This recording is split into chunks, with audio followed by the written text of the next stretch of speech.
కాలము ఉపయోగించే పద్ధతి English we are going to learn English grammar ఉపోద్ఘాతం. భావ వ్యక్తీకరణకు ఉపయోగించే భాష అసంఖ్యాకమైన పదాల యొక్క గుంపును భాష అని అనవచ్చు. ఈ భాష మళ్ళీ రెండు రకాలుగా ఉంటుంది. ఒకటి మాట్లాడే భాష, రెండవది రాసే భాష. మాట్లాడుతున్నప్పుడు ఒకే వ్యక్తి మాటలతో అతని యొక్క హావభావాలు, ముఖ కవళికలు, చెప్పదలుచుకున్నటువంటి విషయాలు కొంత వ్యక్తపరుస్తాయి. కానీ రాసే విషయంలో ఇది నిర్లక్ష్యము కలిగించదు. ఖచ్చితంగా ఒక పద్ధతిలో ఉండాల్సిందే. దీన్నే మనం వ్యాకరణం అని అంటాం. దీనినే ఇంగ్లీష్లో గ్రామర్ అని అంటారు. గ్రామర్లో పదాలు అంటే ఏమిటి, వాక్యాలు అంటే ఏమిటి, అది నిర్మాణం ఎలా జరుగుతుంది అనేది కొన్ని సూత్రాల ద్వారా ఉంటాయన్నమాట. తెలుగులో అయితే కర్త, కర్మ, క్రియ అనే మూడు ఒక వరుసలలో రాసినట్లయితే వాక్య నిర్మాణం జరుగుతుంది అని చెప్పి మనం చెప్పుకుంటాం. కర్త, కర్మ, క్రియ. అలాగే ఇంగ్లీష్లోకి వచ్చేసరికి కర్త, కర్త అంటే ఎవరు? సబ్జెక్ట్. కర్త అంటే సబ్జెక్ట్. అదేవిధంగా కర్మ అంటే చేసేది, దట్ ఈస్ క్రియ. కర్మ అంటే ఎవరు ఏదైతే చేయబడుతుందో అది కర్మ అన్నమాట, ఆబ్జెక్ట్. క్రియ అంటే వర్బ్. ఏ పని అయితే జరుగుతుందో ఆ పనిని మనం క్రియ అంటాం. ఆ పని దేని మీద జరుగుతుందో అది ఆబ్జెక్ట్ అంటాం. అది అది అది ఎవరు చేస్తున్నారో దాన్ని సబ్జెక్ట్ అని అంటాం. ఈ విధంగా మనం సబ్జెక్ట్, వర్బ్, ఆబ్జెక్ట్ రూపంలో వాక్యాన్ని నిర్మాణం చేయవచ్చు. కొన్ని ఉదాహరణలు చూద్దాం. ఉదాహరణకి ఇక్కడ ఒక వాక్యాన్ని తీసుకుంటున్నాను. Cat killed rat. Subject, verb, object. కర్త, కర్మ, క్రియ. కర్త, కర్మ, క్రియలు. కర్త ఎవరు? Cat. And killed verb, object rat. అదే తెలుగులో అయితే కర్త, కర్మ, క్రియ ఈ రూపంలో ఉంటుందన్నమాట. పిల్లి ఎలుకను చంపాను. ఇంగ్లీష్లో అయితే సబ్జెక్ట్, వర్బ్, ఆబ్జెక్ట్ రూపంలో ఉంటుంది. తెలుగులో అయితే కర్త, కర్మ, క్రియ. పిల్లి ఎలుకను చంపాను. ఇక్కడ మనం తేడాను గమనించవచ్చు కదా. సబ్జెక్ట్, వర్బ్, ఆబ్జెక్ట్ ఇంగ్లీష్లో వస్తుంది, తెలుగులో కర్త, కర్మ, క్రియ అని ఇలా వస్తుంది అనే ఈ తేడాను మనం గమనించవచ్చు. తెలుగులో ఇదే కొంత తేడాగా ఉంటుంది. ఇతర భాషలకు, భారతీయ భాషలకు ప్రధానమైనటువంటి తేడా ఇదే. అంటే కర్త, కర్మ, క్రియ ఒక వరుసలో రాసినట్లయితే అది వాక్యంగా మారుతుంది అనేది మనము తెలుగులో చూస్తుంటాం. ఈ ఒక వాక్య నిర్మాణంలో కర్త, కర్మ, క్రియ అనేటటువంటి వాటికి చాలా ప్రాధాన్యత ఉంటుంది. మొదటి స్థానం అనేది కర్తది. కర్త ఇంగ్లీష్లో ఫర్ ఎగ్జాంపుల్ పార్ట్స్ ఆఫ్ స్పీచ్లో మనం ముఖ్యంగా చెప్పుకునేది నౌన్, ప్రొనౌన్ అనబడేటటువంటి ఒక వాక్యంలో కర్త యొక్క స్థానంలో ఈ నౌన్, ప్రొనౌన్ను తీసుకుంటాం. అదేవిధంగా ఇంకా నౌన్, ప్రొనౌన్, అడ్జెక్టివ్, అడ్వర్బ్, అడ్జెక్టివ్లను కూడా కర్మగా తీసుకుంటాం. ఇక్కడ మనకు ఎలాంటి అడ్డంకులు, ఇబ్బందులు అనేటివి ఉండవు. యథావిధంగా మన వాక్యాలు రాసుకుంటాం. ఒక విషయానికి వద్దాం. పార్ట్స్ ఆఫ్ స్పీచ్లో క్రియ అంటే ఏమిటి? క్రియ అనేది పనిని బట్టి ఉంటుంది, పనిని బట్టి ముడిపడి ఉంటుంది. క్రియ రూపం పనిని బట్టి మారిపోతుంది, కాలాన్ని బట్టి మారిపోతుంది. ఉదాహరణకి అయిపోయింది, అవుతుంది, అవుతుంది. ఇలా మనము విపులంగా ఆలోచించినట్లయితే క్రియలో మార్పు అనేది జరుగుతూ ఉంటుంది. క్రియ అనేది నాలుగు రకాలైన రూపాలలో ఉంటుంది. సో అదే టెన్సెస్. వాక్యంలో కాలానికి ప్రాముఖ్యత ఉంది. ఇంగ్లీష్ గ్రామర్లో కూడా కాలానికి ఎంతో విలువైంది. వీటిని ఇంగ్లీష్లో టెన్స్ అని అంటాము. కాలం అంటే టెన్స్ అని అంటాము. పై వాక్యంలో చెప్పబడినట్టు వాక్యంలో క్రియ యొక్క రూపాన్ని మనం పరిశీలించినట్లయితే ఏ కాలమునకు చెందిందో దాన్ని బట్టి ఆ వాక్యాన్ని మనము చెప్పుకోవచ్చు. గ్రామర్లో టెన్సెస్ ఇవి 3 రకాలుగా ఉంటాయి. వర్తమాన కాలం అంటే ప్రెజెంట్ టెన్స్ అంటే జరుగుతున్న కాలం. భూతకాలం పాస్ట్ టెన్స్ అంటే జరిగిపోయిన కాలము. భవిష్యత్ కాలము ఫ్యూచర్ టెన్స్ అంటే జరగబోయేటటువంటి కాలం. అంటే కాలాన్ని బట్టి ఏ కాలంలో ఉందో ఆ కాలాన్ని బట్టి మనం ఈ టెన్సెస్ 3 రకాలుగా చెప్పుకుంటాను. నెంబర్ 1 వర్తమానము జరుగుతున్నది, భూతకాలము జరిగిపోయినది, భవిష్యత్ కాలము ఫ్యూచర్ టెన్స్ అని ఈ విధంగా 3 రకాల కాలాల గురించి చెప్పుకుందాం. ఇలా ప్రతి పని కూడా ఏదో ఒక కాలానికి చెందే ఉంటుంది. అది భూతకాలమా, భవిష్యత్ కాలమా, వర్తమాన కాలమా అనే దానికి తప్పకుండా ఏదో ఒక కాలానికి చెంది ఉంటుంది. ఉదాహరణకి ప్రెజెంట్ టెన్స్ అంటే ఏంటి? జరుగుతున్న కాలం. ఉదాహరణలతో ఇక్కడ చెప్పుకుందాం. జరుగుతున్న కాలాన్ని ఏమంటాము? వర్తమాన కాలం అని అంటాం. వర్తమాన కాలం అంటే ఏంది? ప్రెజెంట్ టెన్స్ అంటే జరుగుతున్న కాలం. ప్రస్తుతం జరుగుతూ ఉన్న పనులన్నింటినీ కూడా మనం ప్రెజెంట్ టెన్స్‌లో చెప్తామన్నమాట. నేను చూశాను, ఐ సీ, నేను రాస్తాను, ఐ యామ్ రైటింగ్. ఇదన్నీ కూడా ప్రెజెంట్ టెన్స్‌లో చెప్పబడతాయన్నమాట. అదేవిధంగా పాస్ట్ టెన్స్ అంటే జరిగిపోయిన కాలం రెండవది. జరిగిపోయిన కాలం అంటే ఇప్పటి వరకి ఏదైతే అయిపోయి ఉన్నటువంటివి అవన్నీ కూడా దీంట్లో చెప్పుతామన్నమాట. భూతకాలం అంటే పాస్ట్ టెన్స్.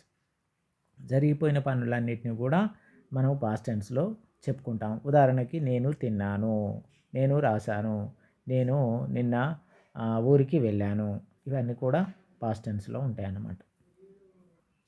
అదేవిధంగా ఫ్యూచర్ టెన్స్ అంటే జరగబోయే కాలం. ఉదాహరణకి నేను పరీక్షలు బాగా చదువుతున్నాను. ఎందుకోసము? పరీక్షలు రాయడానికి. ఎప్పుడు రాయాలి? అంటే ఇంకా నేను రాయలేదు కదా!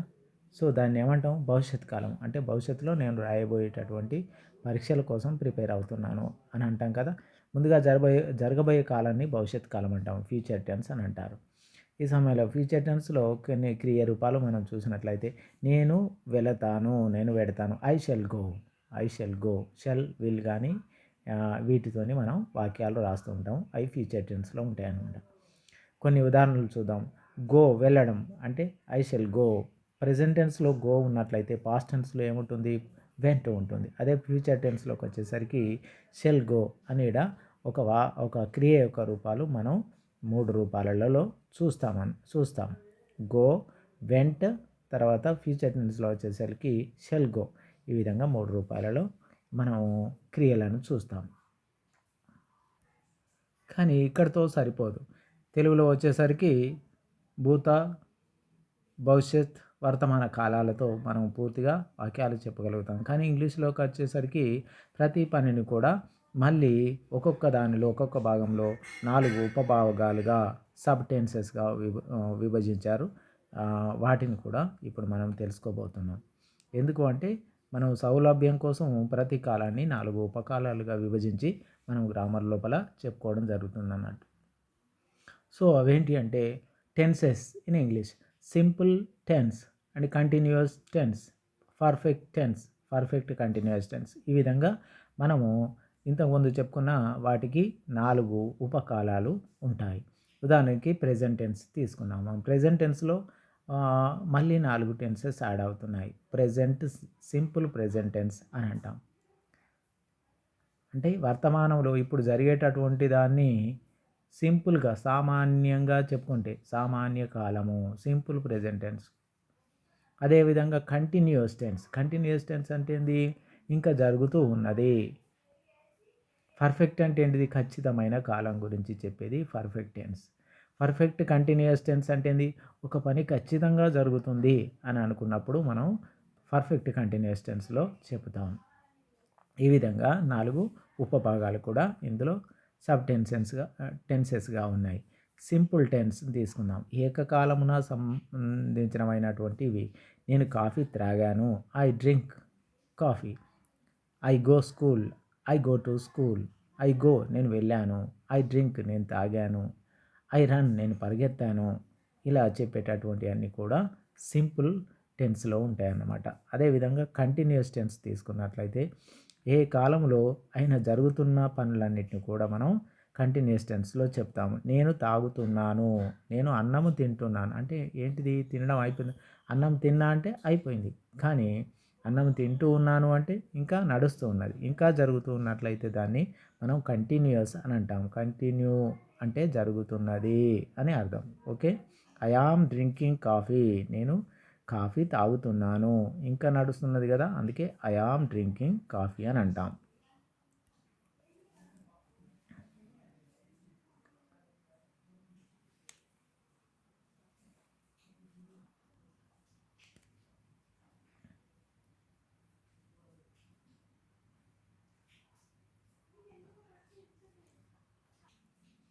ఈ విధంగా present tense, past tense, future tense ఈ మూడింటిని బట్టి వాటికున్న 4 సబ్ టెన్సెస్‌ను విభజించారు.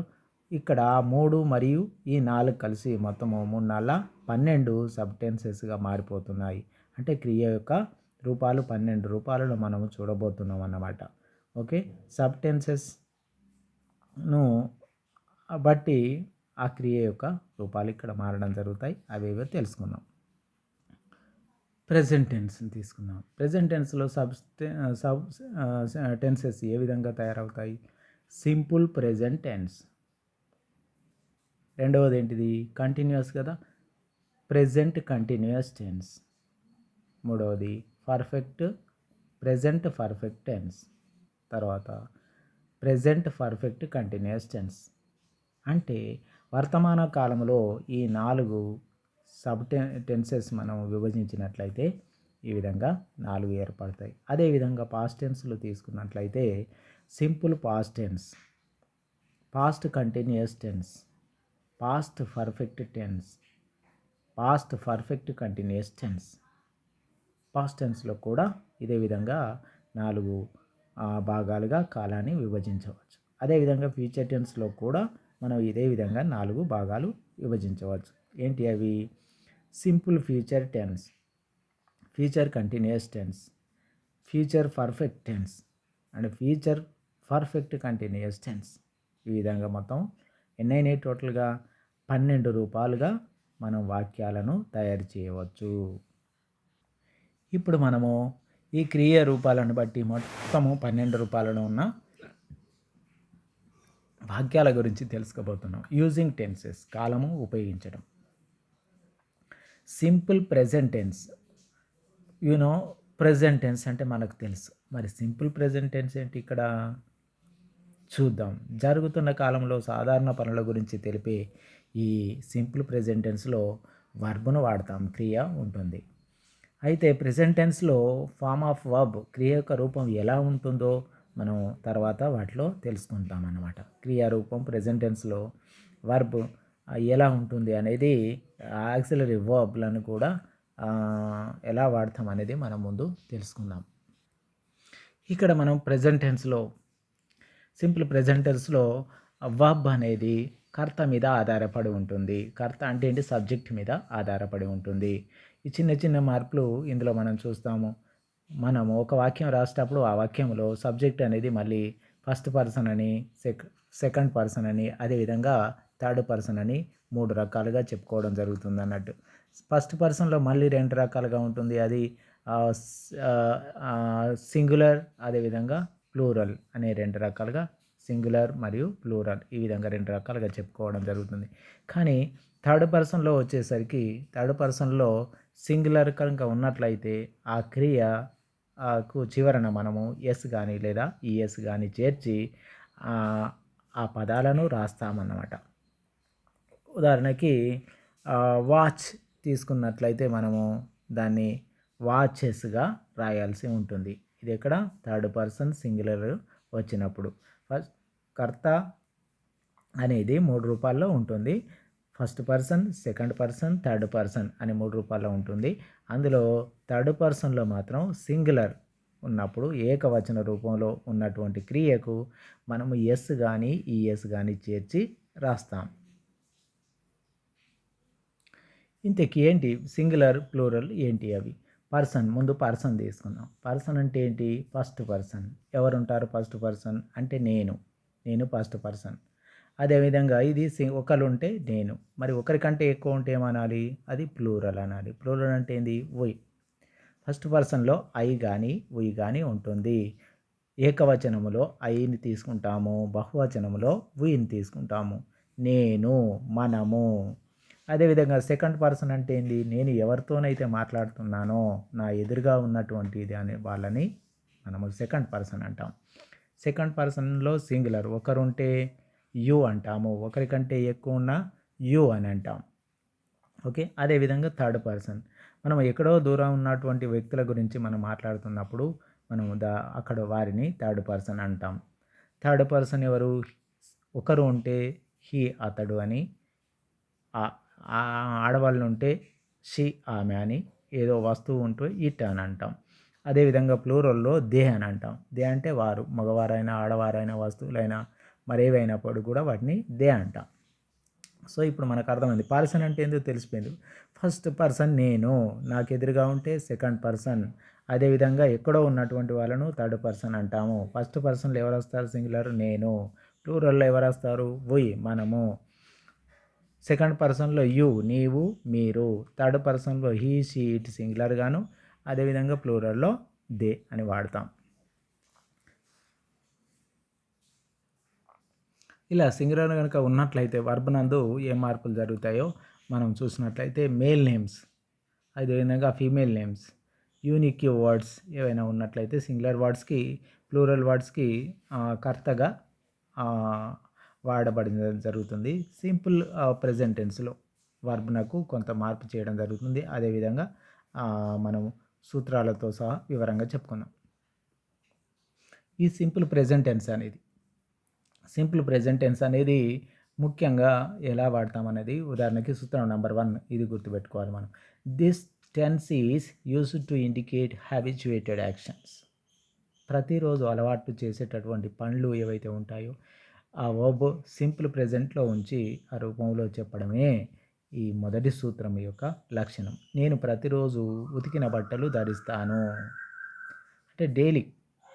This tense is used to indicate habituated actions. I wear washed clothes every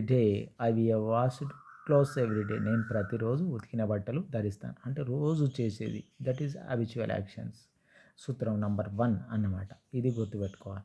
next number 2, సూత్రం నెంబర్ 2 ఏంటిదంటే this tense is used to indicate general or eternal truths. నిజం, సత్యాలు నిజాలు, శాశ్వతమైనటువంటి క్రియలు చెప్పే సందర్భం లోపల సింపుల్ ప్రెజెంట్ టెన్స్ని వాడాలి. ఉదాహరణకి భూమి సూర్యుని చుట్టూ తిరుగుతుంది, ఇది fact. Earth moves round the sun. Earth moves round the sun అంటే ద ఎర్త్, ఆ భూమి ఇక్కడ సింగులర్ కాబట్టి మనము మూవ్ అనేటటువంటి వర్బ్‌నకి ఏం చేర్చాము? ఎస్ చేర్చాము. మూవ్స్ అని అన్నాము, మూవ్ అనలేదు కదా. The earth moves round the sun. ఇక్కడ వర్బ్ మూవ్స్గా రూపాంతరం చెందినది మనం గుర్తుపెట్టుకుంటాం. ఇది నిత్య సత్యము, శాశ్వతమైనటువంటి సత్యాలు, ఇలాంటి క్రియలు మనం సింపుల్ ప్రెజెంట్ టెన్స్లోనే చెప్పాలి. మూడవ సూత్రం, this tense is used to indicate quotations. మనం కొటేషన్స్, సుభాషితములు, పెద్దవాళ్ళు చెప్పినటువంటి సత్యాలు ఏవైతే ఉంటాయో అవన్నిటిని కూడా మనం టెన్స్లలో ఉపయోగించేటప్పుడు సింపుల్ ప్రెజెంట్ టెన్స్లే చెప్తాం. ఎల్లప్పుడూ సత్యమునే పలుకుము. ఉదాహరణకి గాంధీజీ చెప్పాను, Gandhiji says always speak the truth. ఎప్పుడు సత్యాన్నే పలకాలి. ఇదేంటిది? ఒక కొటేషన్ అన్నమాట. దీన్ని మనం తప్పకుండా సింపుల్ ప్రెజెంట్ టెన్స్లో చెప్పాలి. నెక్స్ట్ సూత్రం, 4వ సూత్రం, this tense is used to indicate the past historic events at present time. చరిత్రలో జరిగిపోయిన సంఘటనలను చెప్పినప్పుడు కూడా ఇదే టెన్స్ను మనం ఈ సింపుల్ ప్రెజెంట్ టెన్స్లో ఉపయోగిస్తాం. అశోకుడు కళింగ రాజ్యం కోసం పోరాడుతున్నాడు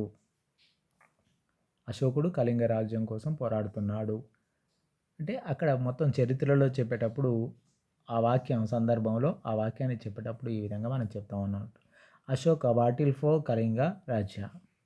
5వ సూత్రం, this tense is used to express fact which is true at the present time.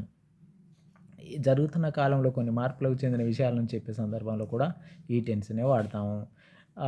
ఇప్పుడు విజయవాడకు కారు సాయంత్రం 5 గంటలకు బయలుదేరుతుంది. జరుగుతున్నటువంటి వాటిలో కొన్ని మార్పులు అంటే ఆ టైం గురించి ఏదైతే చెప్తామో మనము దాన్ని కూడా ఈ సూత్రంలో వాడతామన్నమాట. Now the car for Vijayawada starts by 5 PM. 6వ సూత్రం, this tense is used to indicate the running incidents commentary. ప్రత్యక్షంగా జరుగుతున్నటువంటి సంఘటనల గురించి మీటింగ్లు కావచ్చు, ఆటలు కావచ్చు, వర్ణించే సందర్భంలో కూడా సింపుల్ ప్రెజెంట్లో మనం మాట్లాడడం. ఉదాహరణకి క్రికెట్లో మాట్లాడుకుంటారు కదా, బౌలింగ్ చేస్తున్నాడు ఇట్లా చెప్పేటటువంటి సందర్భాలన్నీ కూడా మీటింగ్లో మాట్లాడేటివి కూడా మనం సింపుల్ ప్రెజెంట్ టెన్స్లో చెప్పాలి. ఉదాహరణకి ప్రధానోపాధ్యాయుడు విద్యార్థులను ఉద్దేశించి ప్రసంగిస్తున్నారు. The head master addresses to the students. ల్యాబ్లో విద్యార్థులు ప్రయోగాలు చేస్తున్నారు. Students do experiments in the lab. Students do experiments in the lab. ల్యాబ్లో స్టూడెంట్లు ఎక్స్పెరిమెంట్ చేస్తున్నారు. సో వీటిని సింపుల్ ప్రెజెంటేషన్లో మనం చెప్తామన్నమాట. ఇప్పుడు ఏ రూపంలో ఉన్నాయి అనేది గమనించారు కదా. ఉదాహరణకి సబ్జెక్ట్, వర్బ్, ఆబ్జెక్ట్ చూద్దాం. రాణి స్కోల్డ్స్ రేణిక. ఇక్కడ స్కోల్డ్స్ ఎస్ ఎందుకు వాడాము? Because Rani is a singular. Rani అనేది ఎవరు? నేను, నువ్వు కాదు, ఆమె. సో ఆమె అంటే థర్డ్ పర్సన్, అందుకని స్కోల్డ్స్ వాడాము. I watch her. నేను ఆమెను చూస్తున్నాను. వాచెస్ అనలేదు, ఇక్కడ వాచ్ అన్నారు. అదే సీత సింగ్స్ స్వీట్లీ. అందంగా చక్కగా పాడుతుంది సీత అంటే షీ, ఆమె. It third person. Okay, third పర్సన్లో ఉంది కాబట్టి సింగ్స్ అన్నారు. Horse runs past. హార్స్ అంటే ఇట్, అది అంటే ఏంటిది? Third person singular. Runs past. ఇక్కడ సబ్జెక్టు గా ఉన్నటువంటి పట్టికలో ఉన్నటువంటి సబ్జెక్టును బట్టి మనం క్రియ యొక్క రూపాల్లో ఎస్, ఈఎస్ ఎలా వాడాలనేది ఇందులో చూసాం. అదేవిధంగా రాణి తర్వాత ఐ, తర్వాత సీత, ఇక్కడ హర్ అని వాడారు. ఓకే, ఇక్కడ నౌన్ ప్రొనౌన్స్ వాడడం కూడా ఈ వాక్యంలో వాడడం కూడా జరిగింది. Adjective past. అడ్జెక్టివ్ పాస్ట్ అనేది ఏంది? అడ్జెక్టివ్. స్వీట్లీ అదేంటిది? Adverb. Her pronoun. Renuka noun. Okay, ఇప్పుడు మనం ఈ వాక్యాల్లో చూస్తుంటే నౌన్ కనబడింది రేణుక, రాణి, సీత, హార్స్. ప్రొనౌన్ కనబడింది ఐ, హర్. అదేవిధంగా అడ్వర్బ్ కనబడింది స్వీట్లీ. పాస్ట్ అడ్జెక్టివ్ పాస్ట్ వేగంగా అనేది అడ్జెక్టివ్. ఇవన్నిటిని మనం ఇందులో చూసాం కదా. అంటే ఆ క్రియ యొక్క రూపాలను, క్రియను అది ఏ విధంగా ఉన్నది తెలియజేయడానికి మనం ఆ స్వీట్లీ, ఫాస్ట్ అనేటటువంటి అవి ఆ వాక్యంలో ఏ విధంగా ఉంటుందో వాటి గురించి చేస్తాయి. అవి తర్వాత వాటిలో వివరంగా తెలియజేసుకుందాం. Next second one. ఇప్పుడు సింపుల్ ప్రెజెంట్ టెన్స్ అంటే ఏందో పూర్తిగా మనం తెలుసుకున్నాము. రెండవది ప్రెజెంట్ కంటిన్యూయస్ టెన్స్. ప్రెజెంట్ ఇప్పుడు, కంటిన్యూయస్ జరుగుతున్న టెన్స్ కాలము. ప్రస్తుత కాలంలో ఉండేటటువంటి సందర్భంలో మనం కంటిన్యూయస్ పరిధిలోకి వస్తాయి. జరుగుతున్నవన్నీ కూడా కంటిన్యూయస్ పరిధిలోకి వస్తాయి. నా ముందు ఒక పని చేస్తున్నాడు, అది ఏదైనా కావచ్చు, అవన్నీ కూడా కంటిన్యూయస్ టెన్స్లో వస్తాయి. దీని క్రియ రూపం ఎలా ఉంటుందో చూద్దాం. ప్రెజెంట్ టెన్స్ వర్బ్ నాకు ఇంగ్ చేర్చడం వల్ల క్రియ ప్రెజెంట్ టెన్స్లోకి ఏది కంటిన్యూయస్ టెన్స్లోకి మారిపోతుంది.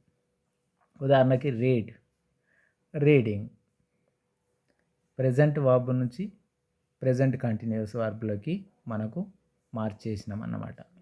ఓకే, వర్బ్ నాకు ఇంగి చేర్చడం వల్ల మాత్రమే సరిపోదు, మరి ఇంకా కొన్ని ఆక్సిలరీ వర్బ్స్ కూడా వాటి ముందు తీసుకోవడం జరుగుతుంది కంటిన్యూయస్ టెన్స్ లోపల. ఈ ఆక్సిలరీ వర్బ్స్ ఎందుకు చూద్దాం. ప్రెజెంట్ కంటిన్యూయస్ టెన్స్లో యామ్, ఈజ్, ఆర్ అను 3 సహాయక క్రియలు ఆక్సిలరీ వర్బ్స్ అంటాం. వీటిని మనము వాడతాం అన్నమాట. కర్తను బట్టి వీటిని మనం జత చేయాల్సి ఉంటుంది. ఈ 3 ఆక్సిలరీ వర్బ్స్, వీటిని సహాయక క్రియలు అని అంటాం. కర్తను బట్టి ఇవి జత చేయాల్సి ఉంటుంది. సహాయక క్రియలు ఎలా ఉపయోగించాలో మనం ఇప్పుడు చూద్దాం. Subject auxiliary verb and subject auxiliary verb ఎలా ఉందో చూద్దాం. I auxiliary verb, am, we are, you are, he is, she is, it is. అంటే కంటిన్యూయస్ టెన్స్లో ఉన్న వాటికి మనం ఆక్సిలరీ వర్బ్ ఈ ప్రొనౌన్ పక్కన ఏది వస్తుంది అనేది ఒక్కసారి మనం బాగా గమనించాలి, గుర్తుపెట్టుకోవాలి. I am, we are, you are, he is, she is, it is. అదేవిధంగా సబ్జెక్ట్ ఇలా ఉంది. మేల్ నేమ్ ఒక పేరు ఉందనుకోండి, అప్పుడేమన్నా Rama, Rama is, Sita, Sita is female name, Sita is unique words. Okay, ball, ball is any singular words. ఇది ఒక సింగులర్ వర్డ్ ఉంది. చైర్, చైర్ ఈజ్ దే అన్నప్పుడు వారు. సో దానికి are, they are. Any plural verb దానికి ఖచ్చితంగా ఆర్ అని వాడతాం. సింగులర్ అయితే ఈజ్ వాడతాము, ఫ్లూరల్ అయినప్పుడు ఖచ్చితంగా ఆర్ అనేది వాడతాం, they. Okay, the group of ships is are, are. పై పట్టిక నుండి మనం యాక్సిలరీ సహాయక క్రియలు ఎలా చేర్చాలన్నది నేర్చుకున్నాం. ఇప్పుడు కొన్ని వాక్యాలు నేను ఇప్పుడు తింటున్నాను, I am eating now. I పక్కన ఏమొచ్చింది, యామ్. Eating, eat, eating. ఇక్కడ యాక్సిలరీ వర్బ్ వచ్చినప్పుడు ఇక్కడ ఖచ్చితంగా ఇంగ్ వస్తుంది. ఐ ఆమ్ ఈటింగ్ నౌ, ఇప్పుడు తింటున్నాను. సో ఇది present continuous. Present I am eating now, present continue, ఇప్పుడు తింటున్నాను. మేము టీవీ చూస్తున్నాము, వీఆర్ వాచింగ్ టీవీ, ఎప్పుడు, ఇప్పుడు. ఆమె స్కూటర్ నడుపుతుంది, షీ ఈజ్ రైడింగ్ స్కూటర్, ఇప్పుడు. సో ఇప్పుడు అనే వాక్యంలో ఇప్పుడు అనే వాక్యాన్ని మనము ప్రెజెంట్ కంటిన్యూస్ టెన్స్ అనే దాంట్లో చెప్తాము. అందులో ఆక్సిలరీ వర్బ్స్ ఎలా ఉపయోగించాలి, ఐ పక్కన యామ్, వి పక్కన ఆర్, షీ పక్కన ఈజ్, ఈ విధంగా ఉపయోగించి వాక్యాలు రాస్తాం. Using present continuous tense, uses of one ఏ విధంగా వాడతామనేది చూద్దాం. మనం చూస్తుండగా ఏదైనా పని జరుగుతూ ఉంటుంది, ఆ పనిని గురించి చెప్పే సమయంలో ఈ టెన్స్ను వాడతాం. The tense is used to indicate an action which is going on at present time. ఉదాహరణకి రవి చూస్తున్నాడు, Ravi is watching TV, Ravi చూస్తున్నాడు, Ravi is watching TV, Ravi చూస్తున్నాడు. ఆమె నన్ను చూస్తున్నది, షీ ఈజ్ లుకింగ్ మీ. ఇదే విధంగా పూర్తిగా కొన్ని పూర్తిగా మీకు రావాలంటే ఇంకా మరికొన్ని వాక్యాలు మీరు తయారు చేసుకొని చదువుకోవాలి. She is writing a lesson, ఆమె రాస్తున్నది, ఆమె ఒక పాఠం రాస్తున్నది, she is writing a lesson. They are playing cricket, వారు క్రికెట్ ఆడుతున్నారు. ఇలా మీరు కొన్ని వాక్యాలు తయారు చేసుకోండి. యూసెస్ ఆఫ్ టు, ఏదైనా ఒక పని జరుగుతూ ఉండి ఇక ముందు కూడా జరుగుతుంది అని అనుకుంటే ఆ పనులను తెలిపే సందర్భంలో ఈ టెన్స్ను ప్రెజెంట్ కంటిన్యూస్ టెన్స్ వాడతాం. This tense is used to describe any work that is in progress and may be continued even it is not going at the time of speaking or seeing. మనం మాట్లాడేంత time లోపల at the time of speaking it is going and seeing, మనం చూస్తున్నప్పుడు జరిగేటటువంటి పనిని మనం present continuous టెన్స్లో చెప్తాం. Cricket జరుగుతూనే ఉన్నది, క్రికెట్ జరుగుతూనే ఉన్నది. The cricket is going on, ఆమె పుస్తకము చదువుతున్నది, she is reading a book. Next number 3, uses of three. This tense is, ఒక ప్రణాళికను చేసుకొని ఆ ప్రణాళిక ప్రకారం భవిష్యత్తులో చెప్పేటటువంటి పనులు మనము ఈ టెన్స్లో ఉపయోగిస్తాం. This tense is used to describe any work which is arranged to take place in near future. ముందుగా ఒక ప్రణాళిక చేసుకున్న ప్రకారం భవిష్యత్తులో జరిగే పనులను గురించి ఈ టెన్స్లో మనం ఉపయోగించాలి. విమానం మధ్యాహ్నానికి ఇక్కడకు చేరుతుంది. The flight is reaching here this afternoon, ఇక్కడికి చేరుతుంది. That means it is already on the way, అది ఇప్పుడు నడుస్తుంది అని తెలుసు కాబట్టి ఇక్కడికి చేరడం అనేది జరుగుతుంది కాబట్టి మనం ఈ విధంగా చెప్తాం. Next number 4, uses of 4. The tense is used to describe any work which is arranged to take place in near future. మనం మాట్లాడే లేదా రాసే వ్యక్తికి ఇష్టం లేని పనులు తరచుగా జరుగుతున్నప్పుడు అలాంటివి చెప్పవలసి వచ్చినప్పుడు కూడా ఈ టెన్స్లో ఉపయోగిస్తాము. Raju always gossips with others, Raju ఎల్లప్పుడూ ఊహాగానాలు మాట్లాడతాడు. Raju always gossips with others.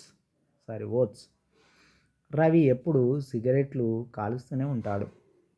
Ravi is always smoking cigarettes. ఈ 2 వాక్యాల్లో మనం చూసినట్లయితే మనకి ఇష్టం లేని పని ఇది జరుగుతున్నది. సో, ఆ వాక్యాన్ని మనం చెప్పడానికి సింపుల్ ప్రెజెంట్ కంటిన్యూస్ టెన్స్‌లో చెప్పాలి. Usage of 5. ఏదైనా ఒక ఖచ్చితమైన సమయానికి ప్రారంభించబడి కొనసాగుతూ ఉంటే, ఈ విధంగానే ఇంకా కొనసాగుతూ ఉంటే, అది తెలపడానికి మనం ఈ ప్రెజెంట్ కంటిన్యూస్ టెన్స్‌ను వాడతాము. ఇక్కడ కాకపోతే ఒక ఖచ్చితంగా ఈ టైం అనేది చెప్పబడుతుంది. This tense is used to tell about the work which begins definitely at a particular point of a time and continues after it. ఉదాహరణకి, I am reading morning at 6 o'clock. నేను చదువుతాను అని చెప్తారు కదా. I am reading morning at 6 o'clock. నేను ఉదయం 6 గంటలకు చదువుతూ ఉంటాను. I am reading morning at 6 o'clock. నేను 6 గంటలకు చదువుతూ ఉంటాను. ఫర్ ఎగ్జాంపుల్, ఈ పట్టికను పరిశీలించండి. Noun, be form, verb plus ing, noun, pronoun, adjective, adverb, adjective. Dilip is reading book. Dilip is what is this? Auxiliary verb, that is called be form. Read plus ing, reading, book, this is the object. Ramu is drinking water. Ramu is drinking water. Ramu నీళ్లు తాగుతూ ఉన్నాడు. Continue జరుగుతుంది. I am walking slowly. నేను మెల్లగా నడుస్తున్నాను.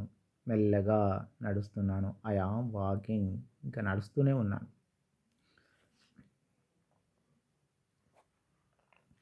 వి are writing exams. We అంటే ఏంటిది ఇక్కడ? Second person plural. Are auxiliary verb, writing exams, రాస్తున్నాము, మేము పరీక్ష రాస్తున్నాము. శివ, హీ అతడు, third person singular. Okay. Is watching TV. ఇక్కడ వాచెస్ అని లేదు. ఎందుకు? ఇదేంటిది? సింపుల్ ప్రెజెంట్ టెన్స్ కాదు కనుక వాచెస్ అని పెట్టద్దు. ఏముండాలి? ఇంగే ఉండాలి. So Shiva is watching TV. Shiva TV చూస్తున్నాడు. Raju is learning dance. Raju dance నేర్చుకుంటున్నాడు. ఈ పట్టికలో మనం అబ్జర్వ్ చేస్తున్నాము noun, pronoun and adverb, adjective, కర్మల గురించి చెప్పబడుతున్నాయి అనేది ఇందులో మనం గమనిస్తున్నాం. Next one, present perfect tense. జరుగుతున్న కాలంలో జరిగిపోయిన పనులు చెప్పేందుకు వాడే టెన్స్ను ప్రెజెంట్ పర్ఫెక్ట్ టెన్స్ అని అంటాం. ఇప్పుడు మనము క్రియ యొక్క ప్రతిరూపాల గురించి అవి ఎలా మారిపోతున్నాయో తెలుసుకున్నాం కదా. సబ్ టెన్సెస్లో ఎలా రూపాంతరం చెందాయో తెలుసుకున్నాం. ప్రెజెంట్ పర్ఫెక్ట్ టెన్స్ యొక్క రూపం ఎలా ఉంటుందో పరిశీలిద్దాం. క్రియ యొక్క రూపము అనేది పార్ట్స్ ఆఫ్ స్పీచ్లో ప్రతి క్రియకు 3 రూపాలు ఉంటాయి. ఆ 3 రూపాల్లో మనం చూసినట్లయితే present tense, past tense, past participle రూపంలో క్రియ అనేది ఉంటుంది. ఏ రూపాల్లో ఉంటుంది? ఒకటి present tense, past tense, past participle రూపంలో ఉంటుంది. ఈ ప్రెజెంట్ టెన్స్లో పైన ఇంతకుముందు మనం చెప్పుకున్నట్లు అదేవిధంగా దాని యొక్క రూపం పార్టిసిపుల్ అనే 3వ రూపం మనం ఈ పర్ఫెక్ట్ టెన్స్లో ఉపయోగిస్తాం.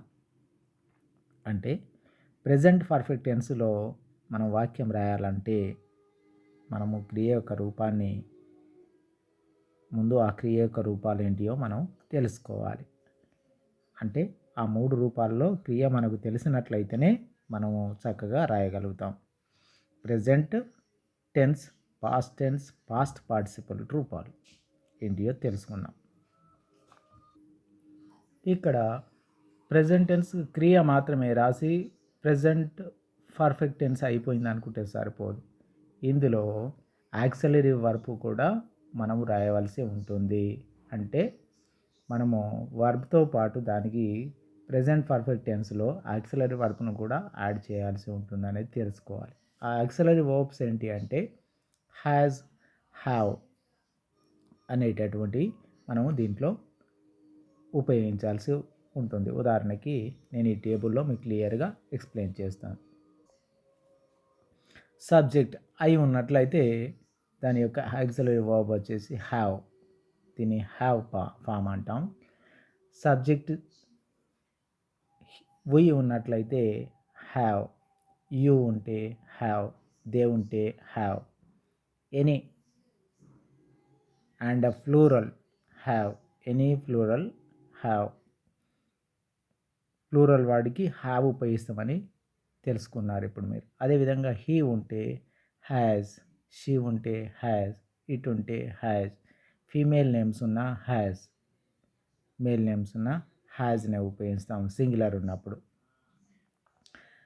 వీటన్నిటికీ I, we, you, they and any singular వీటన్నిటి కూడా మనము హ్యావ్ను ఉపయోగిస్తాము. కానీ third person he, she, it అనే వాటికి హ్యాజ్ను ఉపయోగిస్తాము అనేది ఇక్కడ మీరు గుర్తుపెట్టుకోవాలి. వీటిని మనం పాస్ట్ పార్టిసిపుల్ రూపానికి జత చేసి వాక్యంలో రాయవలసి ఉంది. ముందుగా టెన్స్ ఎలా ఉంటాయి అవన్నీ నేర్చుకున్నాం. ఇప్పుడు present, past tense and past participle రూపం ఎలా ఉంటుంది ఈ టేబుల్లో మనం కొన్నిటిని తెలుసుకుందాం. Arise, arose, arisen. Past participle యొక్క రూపం అరైజ్కు arisen. Abide, abode, abode. Awake, awoke, awaken. Bear, bore, bar. Beat, beat, beaten. become, became, become. Befall, befell, befallen. Beget, begot, begotten. Begin, began, begun. Behold, beheld, beholden, beheld. Bend, bent, bent. Besought, besought, besought. Bet, bettered, bettered. Bid, bade, bidden. Bind, bound, bound. Bite, bit, bitten. Bleed, bled, bled. Blow, blew, blown. Break, broke, broken. Breed, bred, bred. Bring, brought, brought. Build, built, built. Buy, bought, bought. Catch, caught, caught. Choose, chose, chosen. Childy, child, children. Cleave, clove, cloven. Cling, clang, clung. Come, came, come. Creep, crept, crept. Did, dealt, dealt. Do, did, done. Draw, drew, drawn. Dream, dreamed, dreamed. Drink, drank, drunk. Drive, drove, driven. Dwell, dwelt, dwelt. Eat, ate, eaten. Fall, felt, felt. Feed, fed, fed. Fell, felt, felt. Fight, fought, fought. Find, found, found. Flee, fled, fled. Fling, flung, flung. Fly, flew, flown. Forbear, forbore, forborne. Forbid, forbade, forbidden. Forgot, forget, forgot, forgotten. Forgive, forgave, forgiven. Forsake, forsook, forsaken. Freeze, froze, frozen. Get, got, gotten. Give, gave, given. Go, went, gone. Grind, ground, ground. Grow, grew, grown. Hang, hung, hung. Hand, handed. Hang, hanged, hanged. Hear, heard, heard. Hide, hid, hidden, hit, hit, hit, hold, held, held, hut, hut, hut, keep, kept, kept, kneel, knelt, knelt, night, nighted, nighted, know, knew, known, lay, late, late, late, late, lead, led, led, lend, lent, lent, leave, left, left, lend, lent, lent, lie, light, light, lost, lost, lost, lean, leaped, leaped, mean, meant, meant, meet, met, met, mislead, misled, misled, mistake, mistook, mistaken, pay, paid, paid, quite, quieted, quieted, read, read, read, ring, rang, rung, run, ran, run, saw, sawed, sawn, say, said, said, she, saw, seen, seek, sought, sought, sell, sold, sold, send, sent, sent, show, showed, showed, shake, shook, shaken, shave, shaved, shaved, shed, shed, shed, shine, shone, shone, shoot, shut, shut, show, showed, showed, shrink, shrank, shrunk. ఇలా 3 రూపాల్లో మనం నేర్చుకున్నాం కదా verbs. ఇవి ఏ విధంగా వాడాలో చూద్దాం. ఉదాహరణకి ప్రెజెంట్ టెన్స్ సింగ్, పాడు చుండును, పాడుట. What is the present tense? Sing, పాడుట, పాడుచుండుడు. పాస్ట్ టెన్స్ సాంగ్, పాడెను, అంటే పాడటం జరిగింది అన్నప్పుడు. ఇప్పుడు పాడితే sing, I sing a song, నేను పాడతా. ఐ సాంగ్ ఏ సాంగ్, నేను పాడి తిని, పాట పాడడం అయిపోయింది. పాస్ట్ పార్టిసిపుల్లో సంగ్, పాట ఎప్పుడో జరిగిపోతుంది అన్నమాట, ఇంకా కాలేదు, జరిగిపోతుంది అంటే ఏదో ఒక టైంలో, అంటే అయిపోవడం కావచ్చు, ముందు కావచ్చు, ఇప్పుడు కావచ్చు, అంటే ఆ పని అయిపోవడం అనేది జరిగింది అనేది సాంగ్. ఇక్కడ 3 రూపాల్లో మనం చాలా పదాలు నేర్చుకుని ఉన్నాం. ఇప్పుడు వీటిని ఏ విధంగా వాడాలన్నది చూద్దాం. Now we are using the present perfect tense. This tense is used to describe a work that has just been completed. The work has just been completed. వర్తమాన కాలంలో జరుగుతూ ఉండి ఇప్పుడే పూర్తి అయింది అని ఏదైతే అంటారో, అయిపోయింది ఆ పని, yes, completed. So that is we can use in perfect tense. ఆమె ఇప్పుడే రాసేసింది. She has return just now, ఇప్పుడే తెచ్చింది. ఆమె ఇప్పుడే రాసేసింది. She has return just now. College ఇప్పుడే మూసివేశారు. The college has closed just now. నేను ఇప్పుడే హోంవర్క్ పూర్తి చేశాను. I have completed my work just now. And usage of second. This tense is used to say about actions whose time is not known. ఎప్పుడో జరుగుతుంది, ఖచ్చితంగా తెలియని పనుల గురించి చెప్పవలసిన వచ్చినప్పుడు ఈ టెన్స్లో చెప్పవలసి ఉంటుంది. నేను అతనితో మాట్లాడాను, గతంలో అయిపోయింది కానీ టైం తెలియదు. I have talked with him, పని అయిపోయింది కానీ ఆ విషయం నేను మాట్లాడాను కానీ ఏ టైమో గుర్తులేదు. అతను సినిమాకి 2 సార్లు చూశాడు. He has been twice to that cinema. Okay. And usage of 3, మూడో రకంగా ఎలా వాడతాం చూద్దాం. This tense is used to say about the past actions that was confirmed. గతంలో జరిగిపోయిన పనులు అవి ఖచ్చితంగా జరిగిపోయినాయి అని తెలిసి ఉన్నప్పుడు మనం వాటిని పర్ఫెక్ట్ టెన్స్లో చెప్తామన్నమాట. రవి ఆ పనిని పూర్తిగా చేసెను. Ravi has completed that work. Sudha భోజనం చేయటం పూర్తి చేసెను. Sudha has finished her lunch. And the fourth one, this tense is used to express an action that begins in the past and still is going on. గతంలో మొదలు పెట్టడం జరిగింది, ఇంకా కూడా కొనసాగుతూ ఉన్నటువంటి పనిని కూడా మనం పర్ఫెక్ట్ టెన్స్లో చెప్తాం. రవి 3 సంవత్సరాలుగా మీటింగు హాజరవుతూనే ఉన్నాడు. Ravi has attend the meeting for 3 years. అంటే ఇంకా పని నడుస్తూనే ఉన్నది అని. మా మామయ్య 1974 నుండి విజయవాడలోనే నివసిస్తూ ఉన్నాడు. My uncle has lived in Vijayawada since 1974.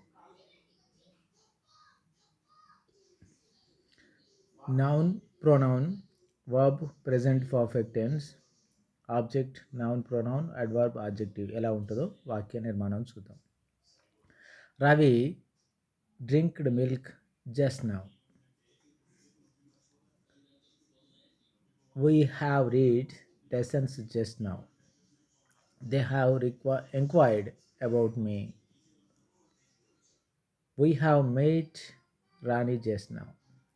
Ravi ఇక్కడ ఆక్సిలరీ వర్బ్ లేదు. రవి అంటే అతడు కదా, సో హ్యాజ్ ఉండాలి. హ్యాజ్ అనే ఆక్సిలరీ వర్బ్ ఉండాలి ఇక్కడ. Ravi has drinked milk just now. We have read lessons just now. ఇప్పుడే కంప్లీట్ చేశాము, ఇప్పుడే అయిపోయింది. They have enquired about me. వాళ్ళు నా గురించి ఎంక్వైరీ చేశారు. We have meet Rani just now. ఇప్పుడే రాణిని కలిసాము.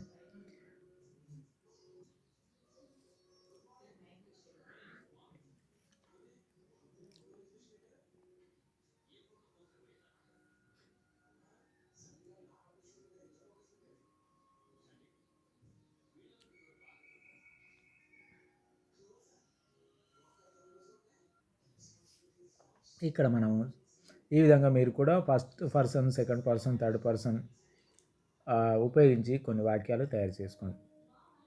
ప్రెజెంట్ పర్ఫెక్ట్ కంటిన్యూస్ టెన్స్ అంటే ఏంటిది? జరుగుతున్న కాలంలో చాలా సమయం నుండి జరుగుతూ ఇంకా మనం ముందే జరుగుతున్నట్టుగా మనం చెబుతున్నట్లయితే అలాంటి వాటిని ప్రెజెంట్ పర్ఫెక్ట్ కంటిన్యూస్ టెన్స్లో చెప్తాం. ఇందులో కూడా 3 గతంలో చెప్పిన వాటిలాగానే 3 క్రియలు రూపంలో మనం నేర్చుకున్నాం కదా. ఇందులో కూడా అదే విధంగా ఉంటుంది. ఇందులో వచ్చేసరి పర్ఫెక్ట్ అనగా హ్యాజ్ ఉండాలి, ఆక్సిలరీ వర్బ్. కంటిన్యూస్ అనగా ఇంగ్ అనేది ఉండాలి. ఆ ఇంగ్ ఉన్నప్పుడు ఆక్సిలరీ వర్బ్ బీ ఫామ్ రూపంలో ఉంటుంది కాబట్టి ఆ బీన్ అనేది వాడాలి. హ్యాజ్ బీన్, హ్యావ్ బీన్ అనే ఆక్సిలరీ వర్బ్స్ను ఇక్కడ వర్బ్నకు మనం జత చేసి మాట్లాడతాం.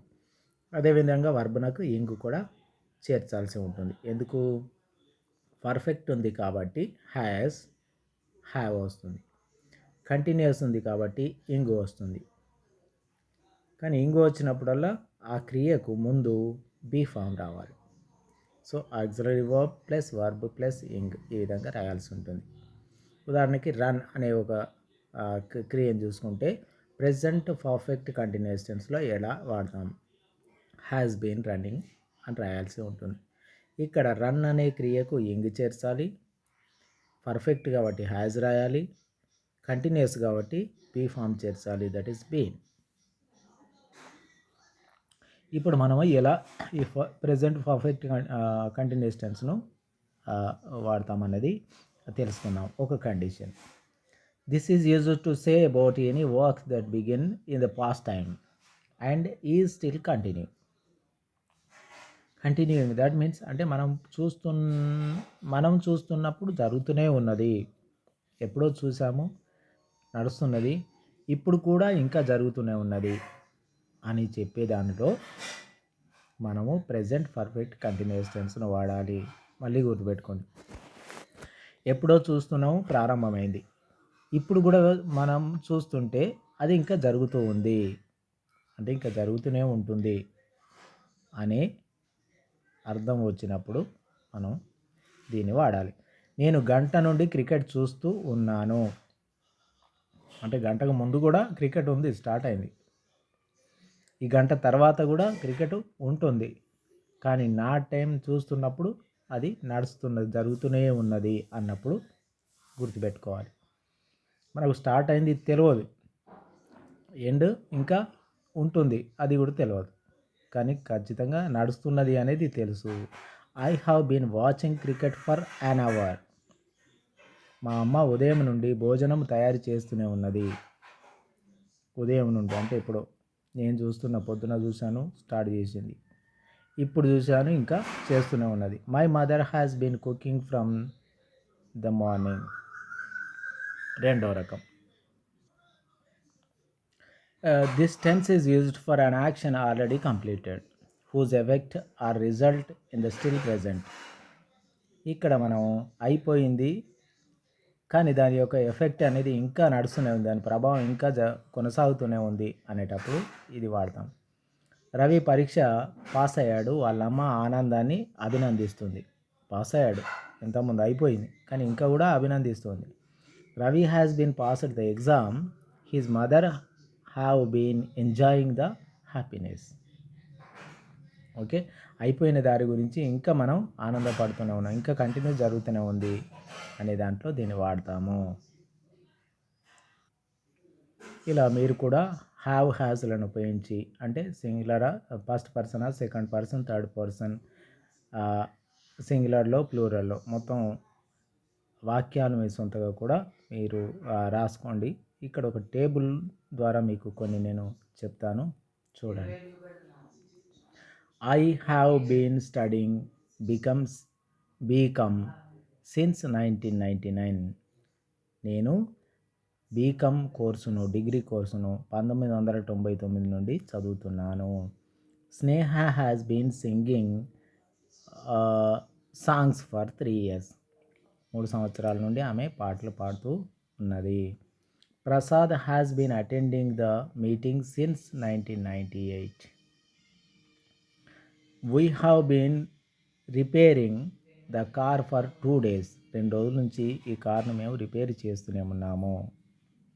ఇలా హ్యావ్ హ్యాస్ ఉపయోగించి ఇక్కడ తర్వాత ఇంగ్ రాసినప్పుడు ఖచ్చితంగా బీ ఫామ్ రాయాల్సి ఉంటుంది. ఇక్కడ సబ్జెక్ట్లో ఏం తీసుకుంటారు, ఇక్కడ ఆబ్జెక్ట్ ఏముంటుంది, ఇలా వాక్య నిర్మాణాలు మీ సొంతగా చేయండి.